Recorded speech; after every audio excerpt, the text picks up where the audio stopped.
folks. It's Thursday, the 6th of February. Middle of a ghost town here. 1.3 million people all hiding. It's dire here. It's very dire. There's people dropping on the footpath, literally. I can't wait to get out of here. It's terrible. A city of 11 million people in lockdown. So here I am sitting at home because after returning from Hubei province at the heart of the coronavirus outbreak, everybody's told you need to go into quarantine. You can't be exposed to others for several weeks. More than 2,000 dead, tens of thousands infected. Rising anger over how the crisis is being handled. Local officials in Wuhan did withhold information. The doctors in Wuhan who were talking about it were explicitly told to shut up. And scientists racing to find a vaccine. We just don't know how this outbreak is going to develop or how many people are ultimately going to be infected or ultimately going to die from this disease. Tonight on Four Corners, how the coronavirus outbreak sparked a global emergency. I'm absolutely fucking petrified. The police are actually knocking on doors and taking temperatures, and if people have got a temperature, they're dragging them out. You don't get a fucking say in it. You don't get an option.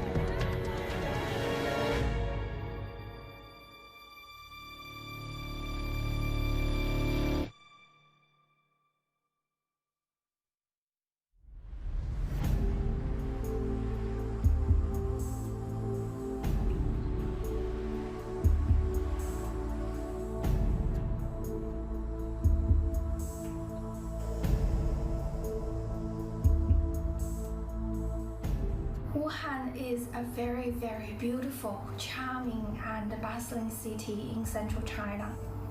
It sits on the banks of Yangtze River. It's a mega city. Wuhan is also home to the second most number of universities in China. People around the world come to Wuhan to study.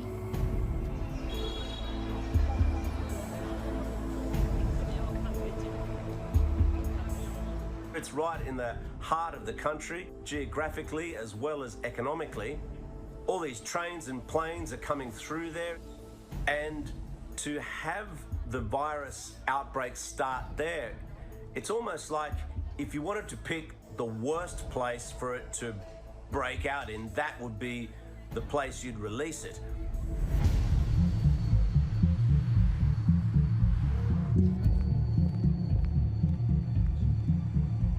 In early December, people in Wuhan begin falling ill with a mystery virus.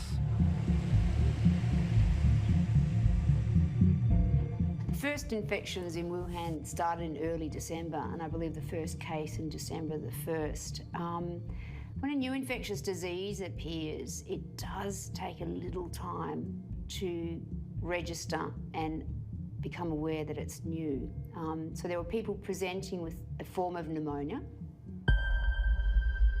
Local doctors suspect the virus originated in the city's seafood and wildlife market.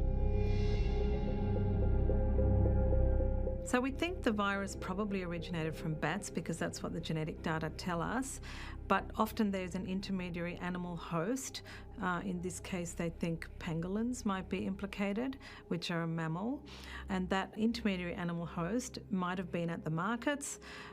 We don't think that it's from eating those things specifically, like through the gastrointestinal tract, but more from handling them, from touching the contaminated meat.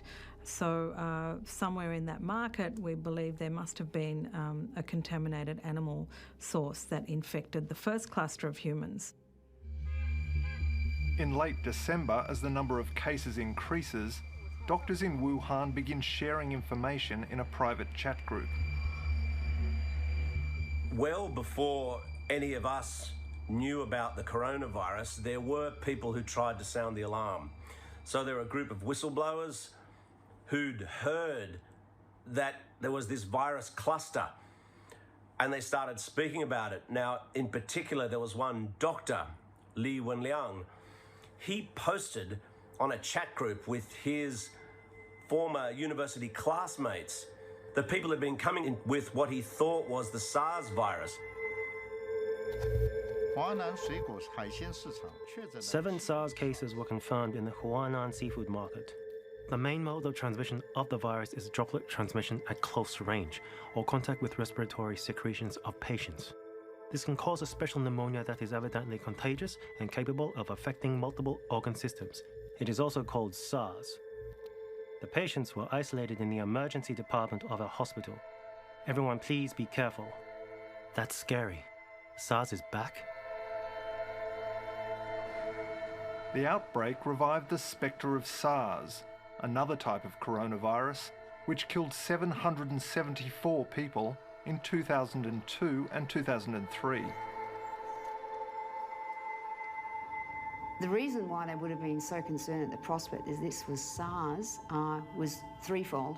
First of all, SARS was super infectious. Second, it had a relatively high mortality rate of 10%. And third, a large number of healthcare workers actually died from SARS because of the complexity with stopping transmission. And I think that was the real concern. On the same day as Dr. Lee's warning, the Wuhan Health Commission sends an urgent internal notice to hospitals on the treatment of pneumonia of unknown cause. Some medical institutions in our city have seen patients steadily with pneumonia of unknown cause. If you find patients with unexplained pneumonia, actively adjust the resources and treat them on the spot. The notice warns them to keep the outbreak quiet. Without authorization, no units or individuals shall release treatment-related information to the outside. I have no doubt that local governments have reported the situation to the central government, so local governments were not accountable to the people at that time, but to the central government. They adopted the policy of concealing the truth from the public but starting to control the epidemic internally. This contradiction prevented them from properly mobilizing to deal with the spread of the epidemic. Dr. Lee and the other doctors continue to share information. Be careful. The WeChat group of our class has been banned.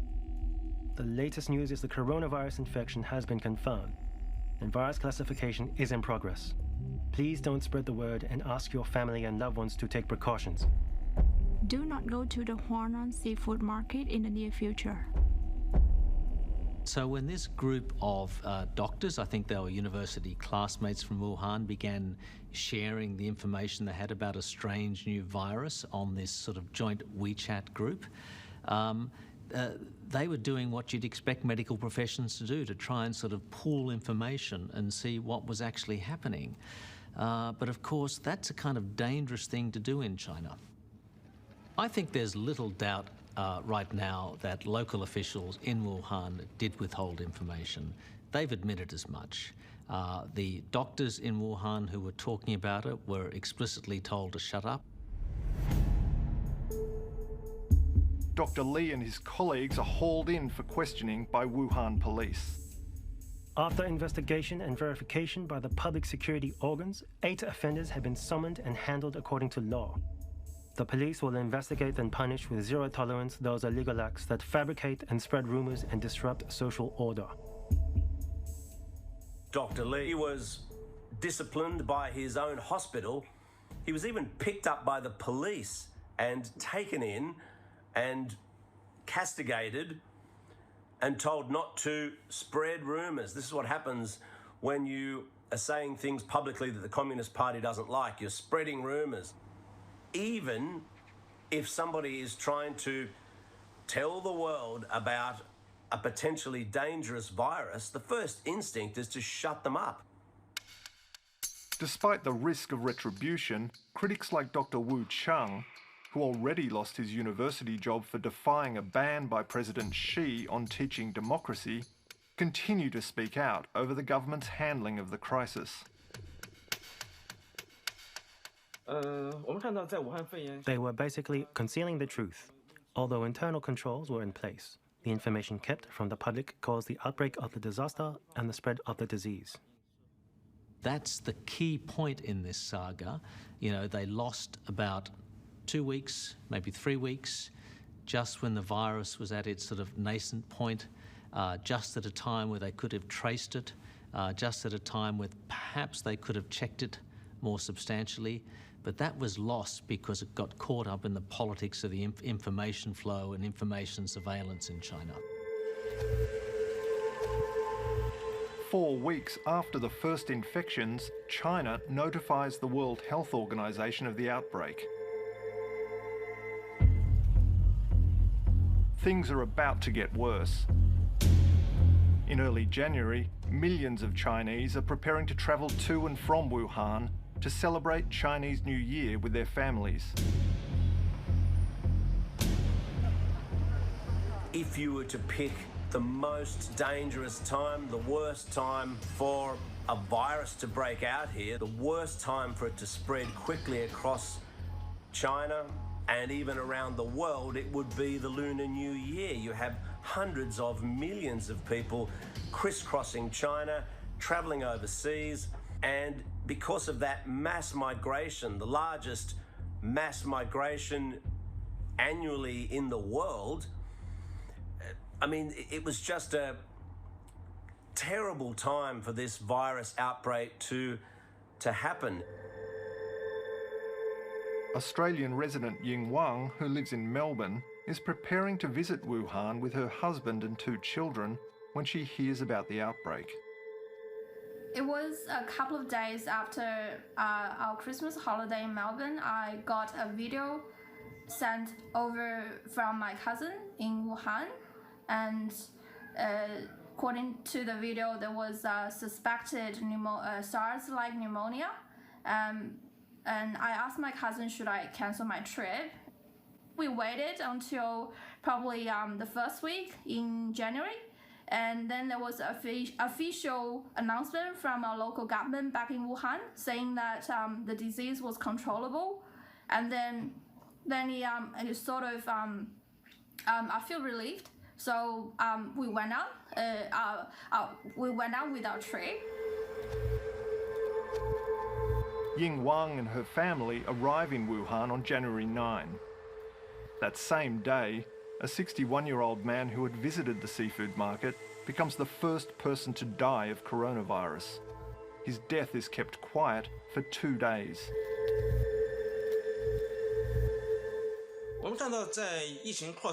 During the most crucial time of the spread of disease in early Jan, Wuhan and Hubei were holding annual political meetings.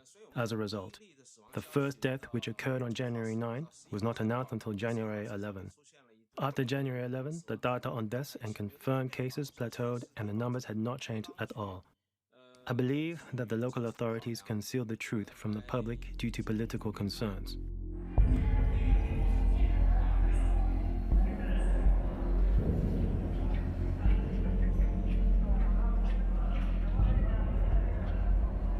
On January 22, the government finally acknowledges the gravity of the situation at a press conference in Beijing. 病毒存在变异的可能，疫情存在着进一步扩大的风险。当前，政治春运、人员流动性激增，客观上加大了疫情传播的风险和防控的难度，绝不能掉以轻心，要高度警惕。 9 people have died and 440 people are confirmed to have contracted a mysterious coronavirus as China works to stop it spreading during the Lunar New Year travel rush. It was 22nd of January. That was the turning point.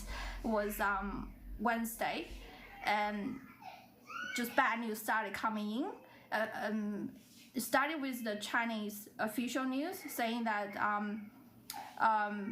it's getting much worse than they expected.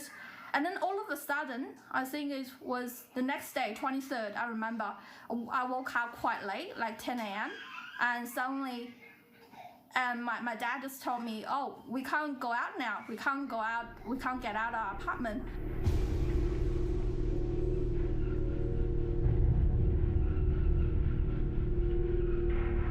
There's been a dramatic development this morning in the Chinese city of Wuhan, which is the epicentre of an outbreak of a deadly new virus. All public transport, buses, trains, ferries and the airport have been shut down as authorities scramble to contain the spread of the coronavirus.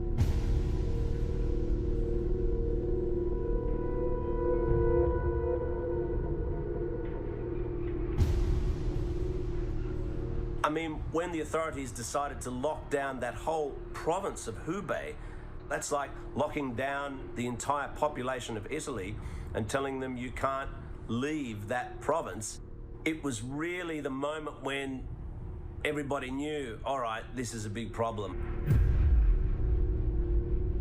When Wuhan went into lockdown, I think January the 23rd, and then flights and greater lockdown measures across China, this is unprecedented in the history of modern medicine. We've never tried, we know that containment can work, but it's never really been done at this large scale.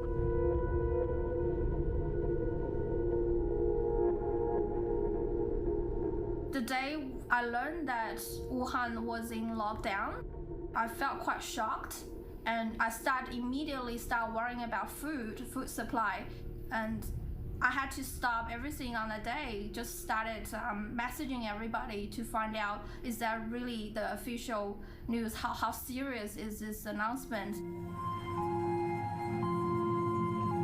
By late January, Wuhan's hospitals are struggling to cope. And medical staff are under intolerable pressure.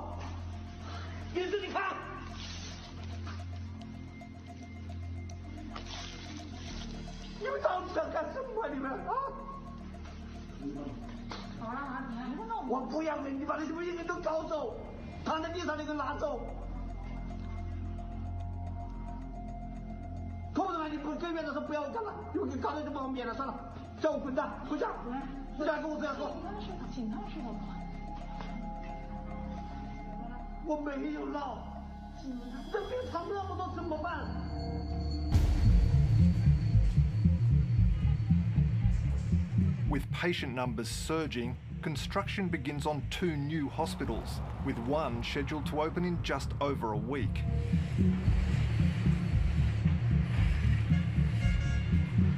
Even though Chinese authorities have effectively shut down several cities, the World Health Organization says it's not yet a global health emergency.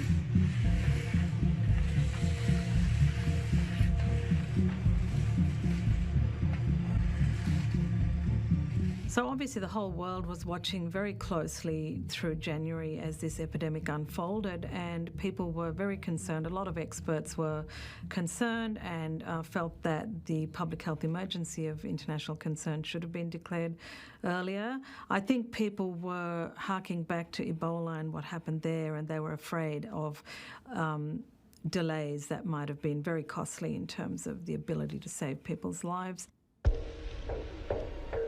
Australia's first case of coronavirus has been confirmed in Victoria as New South Wales announces it has 2 probable cases.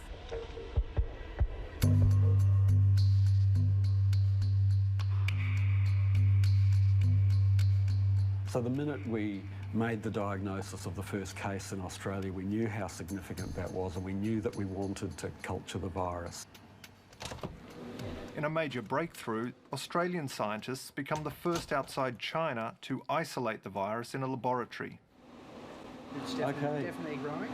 It started at 30, so that's 3 logs, so 1,000 times stronger. Awesome. So it's definitely growing. So we've got it. Fantastic. Yep. CSIRO scientists begin growing the virus in their highest security laboratory, reserved for the most deadly pathogens.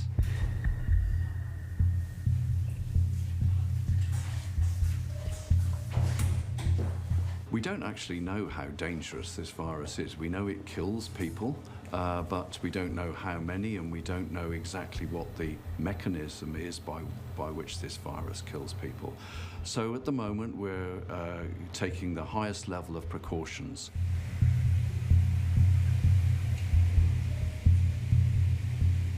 our staff can only usually work about 4 hours in those suits and in those conditions because it's very stressful to imagine you're actually working with such high volatile agents.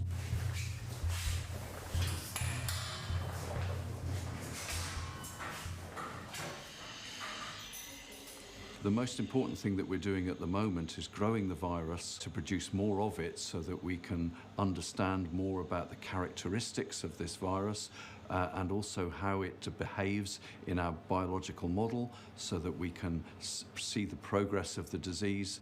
So we will then introduce the virus into our test animals, on this occasion ferrets, because their respiratory system is very similar to humans. And the idea here is to understand how that infection progresses and how it behaves. This is very important for us to understand, because if we can't understand how the infection progresses and in which way it progresses, we can't understand how vaccines work.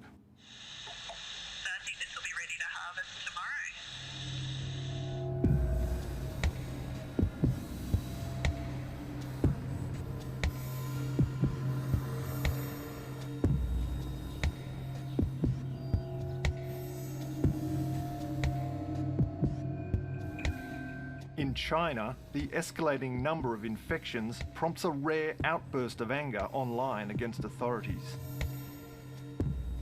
我请问一下，他妈的，这个地球上还能找出第二个国家，是这么扯淡吗？你整个地球还能找出第二个国家、第二个政府像这个样子搞吗？现在的武汉市就他妈的跟地狱一样，看到他们倒地死亡，或者说各种情况。 那些悲剧，今天是大年初一啊，本来是一个非常高兴喜气的日子，一个时间段，但是眼下你觉得我们武汉人民或者说一个中国人能高兴得起来吗？在这次武汉肺炎过程当中，中国网民 It can be said that the more than 900 million Chinese citizens who are equipped with smartphones have been extremely dissatisfied with the situation of Wuhan pneumonia in the past 1 month or so. From my own observation, this level of dissatisfaction is unprecedented in the past 8 years.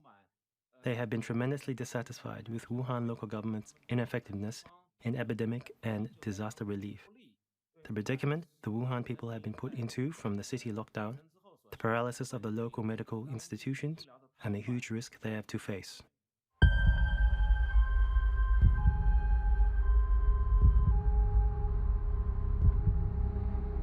As authorities desperately try to stop the virus spreading, Wuhan is effectively cut off from the rest of China. We decided to go into Hubei province to have a look what it was like right inside the virus hot zone. As we got closer and closer to Hubei, the roadblocks were becoming more serious and in fact looked like something out of an apocalyptic movie. The police are making all the cars pull over to the side.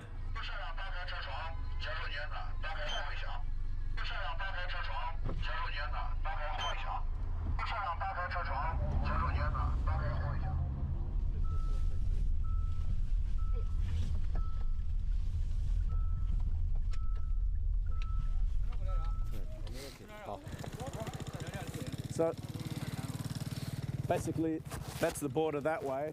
The police have told us that we can drive in, but we can't drive out.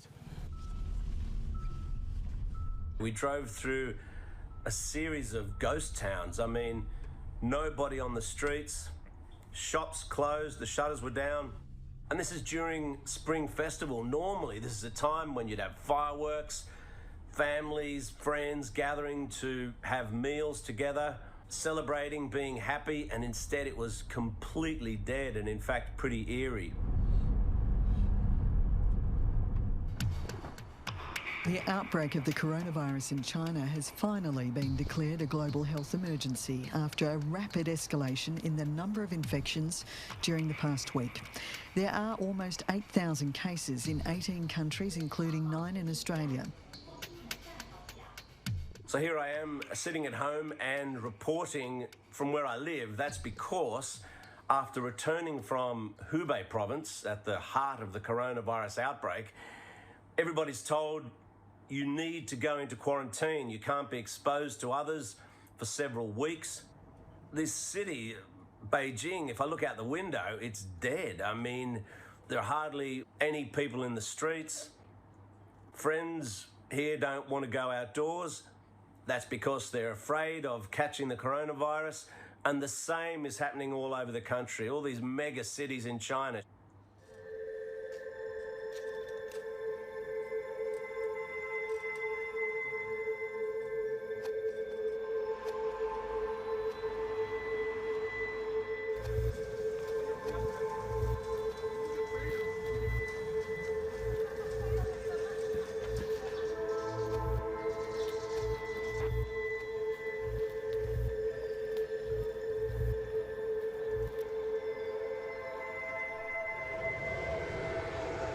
The government is taking drastic action to stem the coronavirus.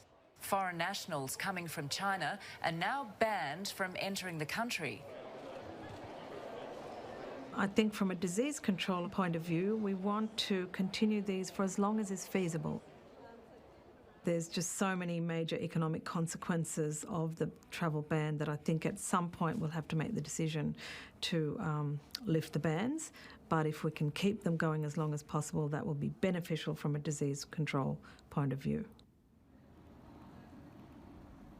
Hundreds of Australians remain trapped in Hubei province. So this is a view from my window, and it's been really good weather today, but we're not going out. And this is our central garden at level 6. So it's a bit shame that we're stuck at home. Otherwise, it could be a really good day out. I really just want a more firm answer from anywhere, really, from WHO or my local government. So how bad really is? I'm still having this question. How serious is this whole pandemic? Even though every day we watch the numbers, infected number of people, also the death toll keep going up. Just, yeah, I need to, I don't know. I need somebody to assure me this is, I don't know, I feel like the end of the world.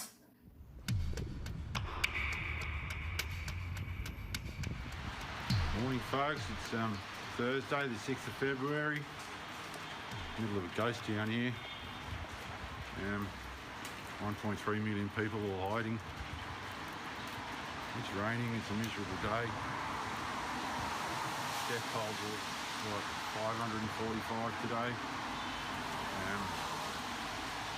16,800 odd people in hospital in my district. Waiting on DFAT to give us an answer about when I can get out of here. Australian Tim McLean is stranded on the outskirts of Wuhan. He's trying to get his Chinese partner a visa to come to Australia. Foreign Affairs just contacted me. I just hung up the phone. They just confirmed and wanted to let me know that my spouse, Xu Shong, didn't make the list for the flight with Qantas, and asked me if I was still interested in leaving. I informed them that I'm not leaving without her. It's dire here, it's very dire. There's queues outside the hospitals now. We're not allowed near them. There's people dropping on the footpath, literally, okay? I know how bad it is. I can't wait to get out of here. It's terrible.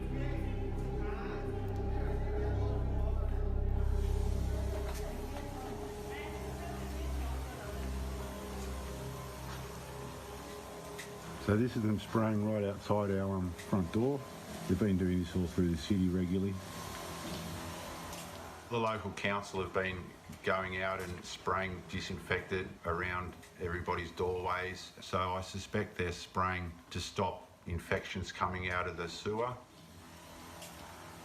I better go in and shut the door.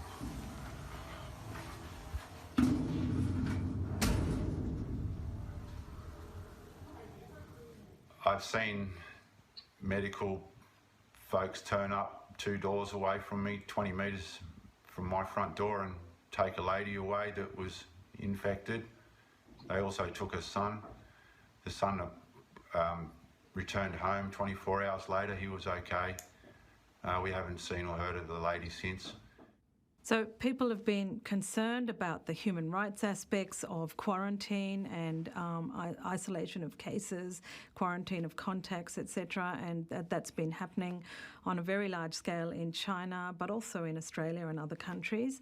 From a disease control point of view, putting aside other issues, from a disease control point of view, it works.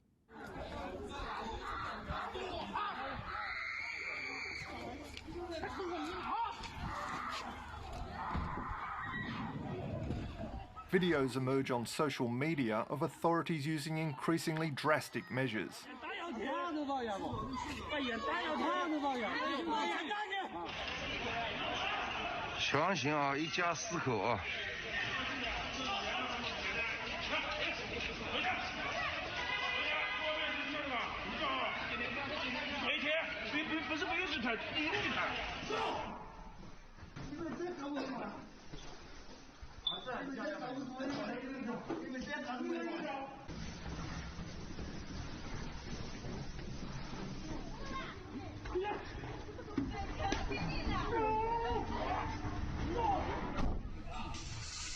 Around China, residents post scenes claiming officials are welding the doors of apartment buildings shut so people can't get out.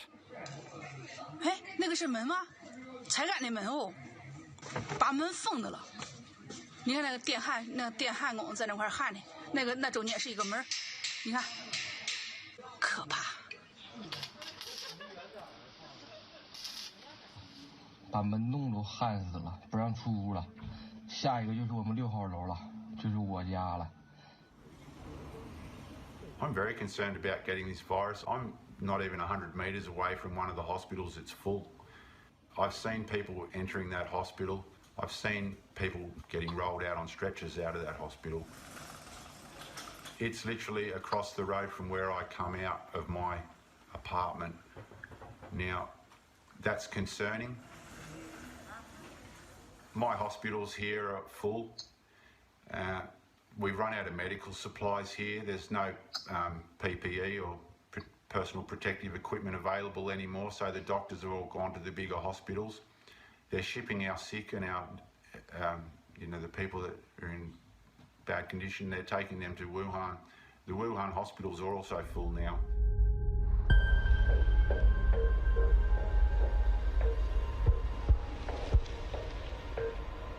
By early February, the virus is in 25 countries, with 216 cases outside China.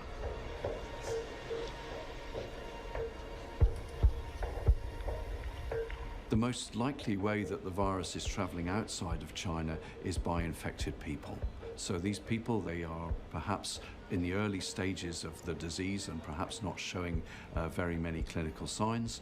So they are able to get onto planes and they're quite happy to travel. And in all innocence, they are spreading the disease as they travel.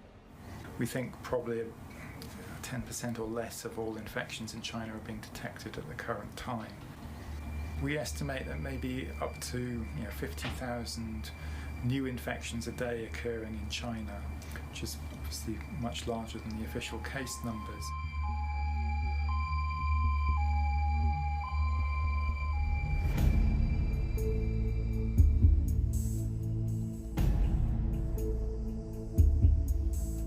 Almost 4,000 passengers, including more than 200 Australians, have spent their first 24 hours officially in quarantine on board a cruise ship off Japan.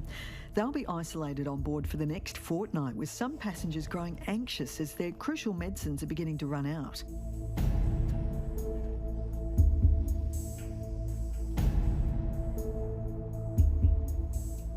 We know that cruise ships are at high risk for outbreaks. It's well documented that you get outbreaks of influenza, norovirus, gastro, and so on cruise ships. They are closed, small communities in a small space compared to, say, a country. So obviously you can get more intense transmission once an outbreak starts.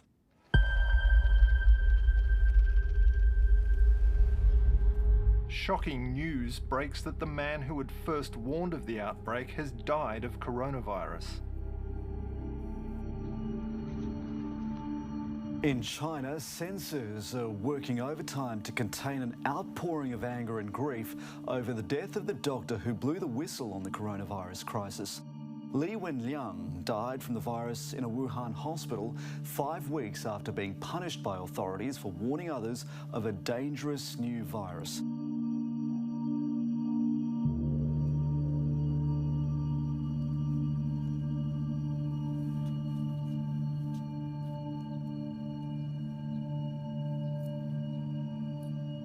There was a huge outpouring of grief, anger, frustration on Chinese social media, and not just from so-called netizens, you know, on Chinese-style Reddit forums or something, but from the Supreme Court of China, who put out a statement saying that, you know, these doctors were heroes, they should have been allowed to do their job.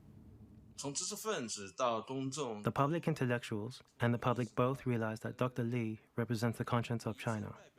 He was suppressed from the beginning from telling the truth.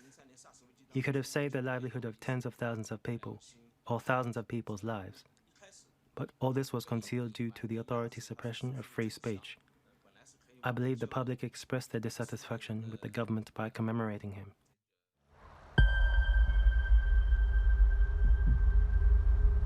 The death toll reaches a critical milestone, overtaking the numbers killed by SARS.3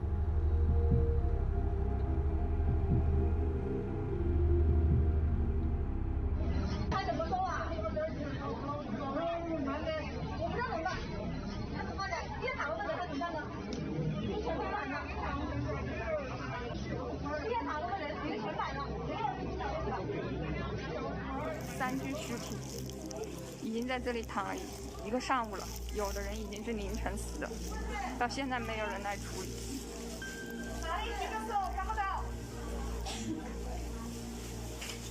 然后医生、护士还有病人全部都在这种环境下面工作。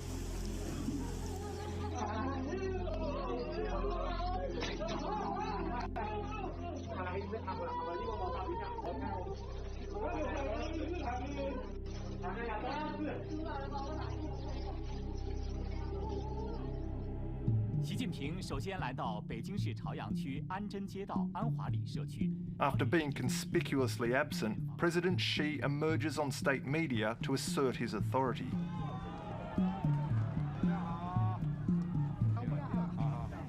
菜价怎么样？菜价还行啊，还行，非常时期就不过时嘛。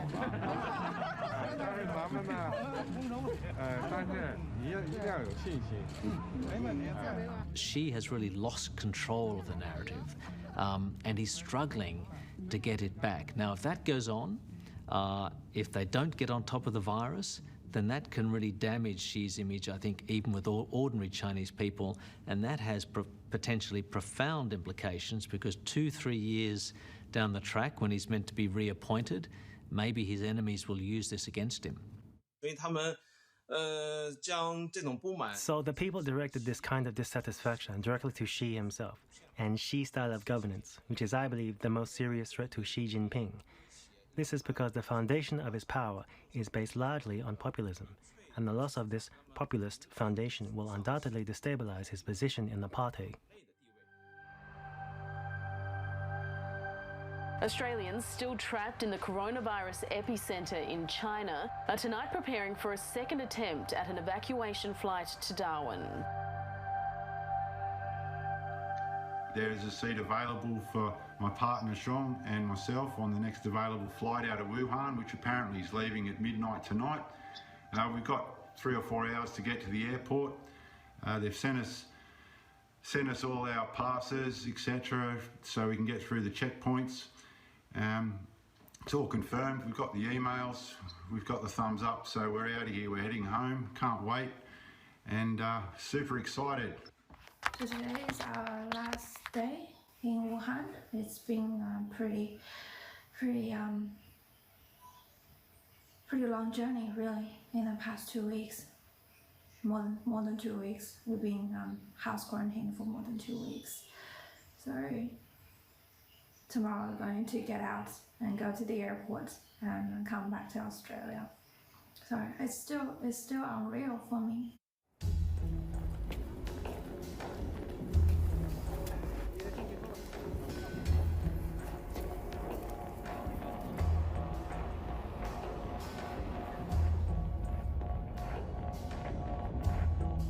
reaching the airport toll gate, so it looks like we're going through a checkpoint.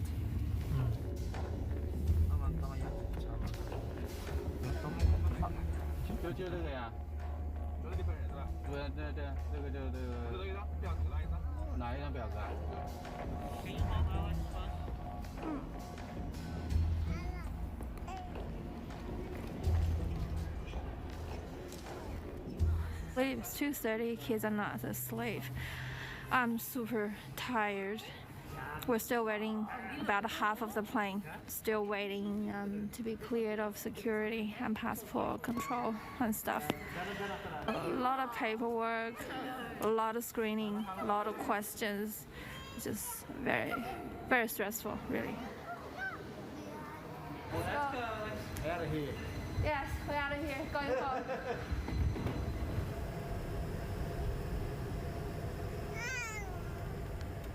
Tim McLean isn't on the flight. Quarantine restrictions mean he hasn't been able to get any transport to the airport, so he's still stuck in Hubei province. I'm absolutely fucking petrified now. 1,300 odd people are dead here. The police are actually knocking on doors and taking temperatures, and if people have got a temperature, they're dragging them out, mate. You don't get a fucking say in it. You don't get an option. You get taken away and put with a bunch of other sick people. Not only are we in quarantine, but it's beyond quarantine now. I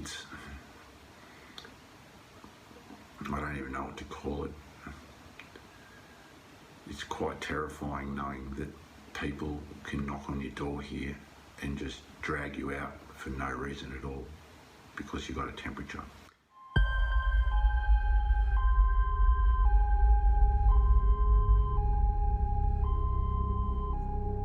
At the moment, we don't have a good understanding of the real mortality rate for the novel coronavirus. It's estimated about 2%. So if the mortality rate's 2%, if it's 1%, even if it's 0.5%, and 300 million people get infected, that's a lot of people that could potentially die. Because if you think back into the Spanish flu, enormous numbers of people died, but the actual mortality rate was less than 1%, but a huge number of people were infected.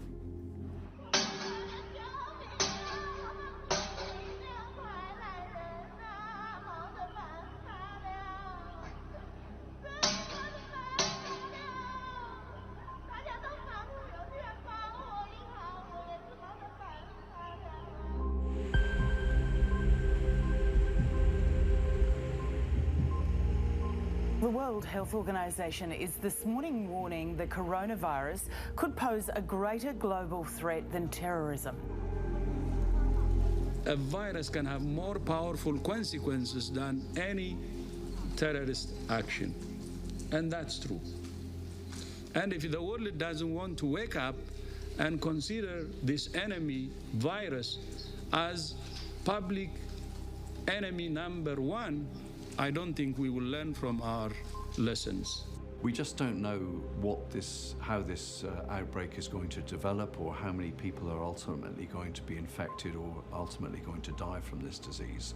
We don't yet know exactly how the virus is evolving. We don't know how many people are actually infected that are not revealed to be infected, and we don't know how many people are dying that are misdiagnosed as dying from other disease. So this is a real problem for us to be able to make any real prediction or to model the spread of this disease.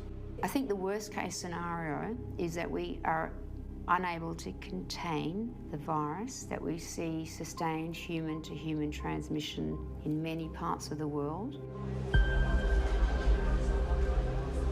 The World Health Organization says the window of opportunity to contain the coronavirus outbreak is narrowing. The statement comes as concerns grow in South Korea and the Middle East about the number of cases. There have also been more cases confirmed among Australians evacuated from a cruise ship in Japan.